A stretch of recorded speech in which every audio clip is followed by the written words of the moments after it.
오늘은 2026년 8월 4일 화요일입니다. 위치단인 장로교회 보이스 만나로 하루를 시작하는 여러분 모두를 우리 주님의 이름으로 축복합니다. 오늘은 민수기 5장을 먼저 읽어주시고 이 메시지를 들으시면서 하나님이 주시는 하루의 영적인 양식을 풍성히 누릴 수 있기를 원합니다. 성경은 창세기 1장 1절 말씀, 태초에 하나님이 천지를 창조하시니라 선언하며 시작됩니다. 하나님은 6일 동안 말씀으로 천지에 있는 모든 것들을 창조하시고 인간에게 관리를 맡기셨습니다. 여기서 우리는 하나님은 말씀으로 천지를 창조하실 수 있는 유일한 분, 전능하신 분임에 주목해야 합니다. 문제는 하나님의 말씀으로 창조된 세계가 인간의 범죄, 하나님의 말씀을 왜곡함으로 인하여 타락하고 말았다는 겁니다. 하나님은 이것을 해결하시려고 홍수를 일으키시고 이방 땅에 포로가 되는 심판을 하셨지만 이스라엘의 죄와 타락은 깨끗하게 해결되지 않았습니다. 그래서 하나님은 당신의 하나밖에 없는 아들 독생자 예수 그리스도를 인간의 육체를 입게 하여 이 땅에 보내셨습니다. 그리고 예수님은 천국 복음을 전하시고 인간의 모든 죄를 다 짊어지시고 십자가에서 못 박혀 죽으셨습니다. 생각해 보면 창조주 하나님께서 인간의 모든 죄를 한마디의 말씀으로 용서할 수도 있지 않았을까요? 개인적으로 저는 하나님은 충분히 말씀 한마디로 인간의 죄를 용서할 수 있다고 믿지만 하나님은 인간의 죄가 가지고 있는 심각성을 아시고 그 죄를 온전히 해결하기 위해서 독생자까지 희생하게 하셨던 겁니다. 이는 하나님께서 인간의 죄를 진정으로 용서하기 원하셨기 때문이었고 인간을 지극히 사랑하셨기 때문이었습니다. 히브리서 9장 22절은 말씀하세요. 피 흘림이 없은즉 사함이 없느니라. 이처럼 인간의 죄를 용서하기 위해서 하나님의 독생자까지 주시고 아들의 피 흘림까지 주셨던 겁니다. 문제는 이처럼 성자 하나님의 죽음으로 죄 용서를 받은 우리가 죄에 대한 심각성이 없다는 거예요. 범죄한 이후에 그냥 입술로만 자복하는 경우가 많고 하나님께서 독생자를 보내신 것처럼 죄를 씻기 위한 노력과 헌신이 너무도 부족하고 심지어는 죄를 죄로 여기지 않고 살아가는 겁니다. 민수기 5장은 크게 세 가지의 내용으로 구성되어져 있습니다. 부정한 사람에 관한 말씀, 범죄에 대한 값을 치러야 한다는 내용, 그리고 여성의 부정함을 밝히는 과정 등을 언급합니다. 오늘 저는 이 세 가지의 내용 가운데 죄에 대한 값을 치르는 그 내용에 집중해서 오늘 말씀을 풀어가고자 합니다. 민수기 5장 7절은 범죄한 이스라엘이 죄를 용서받기 위해서 어떻게 해야 하는가 이렇게 말씀을 해요. 들어보시죠. 그 지은 죄를 자복하고 그 죄값을 온전히 갚되 5분의 1을 더하여 그가 죄를 지었던 그 사람에게 돌려줄 것이요 말씀합니다.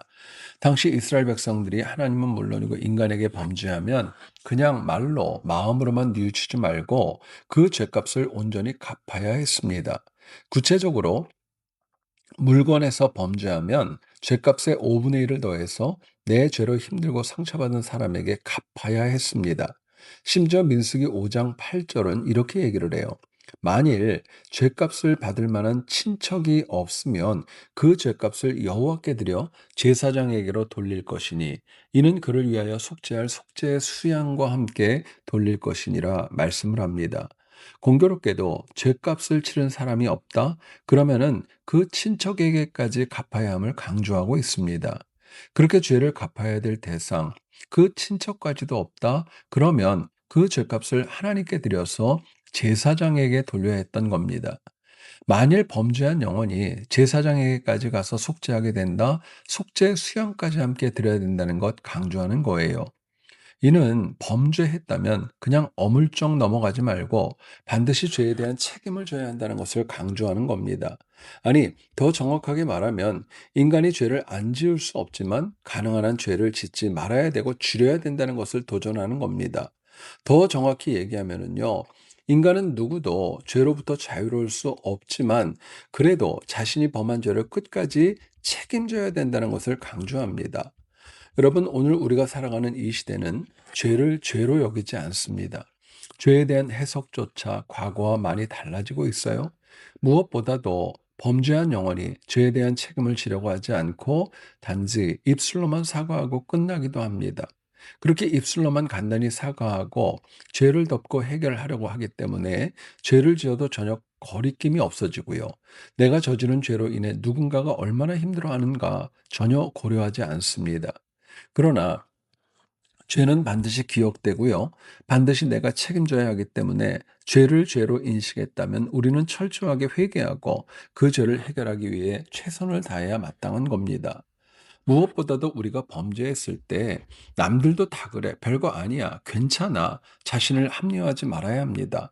죄의 심각성을 바로 알고 내 죄로 인해 아파하는 영혼이 있다면 반드시 책임을 다해 최선을 다해 사과해야 합니다. 그리고 다시는 같은 죄를 범하지 않도록 노력하며 성결한 삶을 위해 선한 싸움을 싸우며 살아가야 합니다. 최근에 내 입술로 타인을 아프게 한 일, 마음과 삶으로 범죄한 일이 있다면 그것이 무엇인지 생각해 봅시다.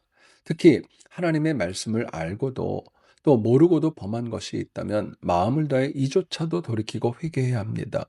만일 내 죄로 인해 누군가를 아프고 힘들게 함이 있었다면 직접 찾아가서 사과하고 용서를 구해야 할 것입니다. 그렇게 우리가 스스로 저지른 죄에 대한 정화 작업을 하지 않으면 내 삶은 영적인 오물로 채워질 수밖에 없습니다. 두렵게도 내 삶이 회개하지 않은 죄로 채워진다. 그 피해와 어려움은 고스란히 내 몫이 되는 것입니다. 먼저 내 범죄한 것을 깨달으면 하나님께 진심으로 자복하고 다시 반복하지 않는 회개가 필요합니다. 그리고 주변에 있는 사람에게 진심으로 책임을 다해 사과하고 다시 같은 죄를 반복하지 않도록 노력해야 합니다.